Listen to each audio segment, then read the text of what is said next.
how do you think that we as an industry can prepare ourselves for the next future explosion? It doesn't have to be a virus. Yeah. It could be a terrorism attack, natural disaster. What steps do you think we should take to really nail down and, quite frankly, lose as little money as possible while keeping our people safe? Yeah, that's a good question, and I think the one thing that we've seen is that this is a really intelligent industry. There's a lot of very, very savvy people here. And I think as long as we don't have unfair regulations and restrictions, whatever that next disaster will be, I think we can cope with it just fine. It's so hard to say, except, my advice to everyone is always don't, write your SOPs in stone. Things change. The only thing I could tell you about this industry is that whatever the rules are today, they're going to be different a year from now. And so you have to, when you're looking for a building, okay, is this a flexible workspace? Are you doing only medical now? Well, what happens if they,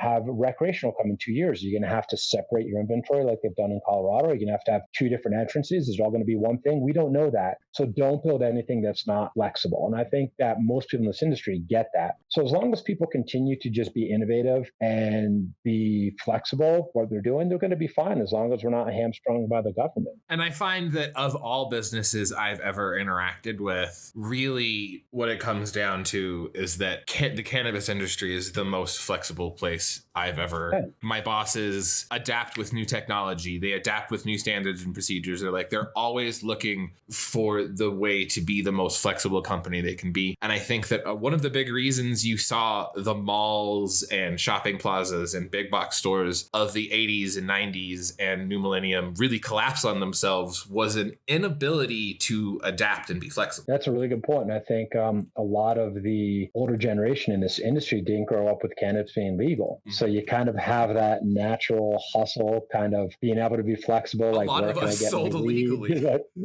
Exactly, man. So we were already thinking on our feet.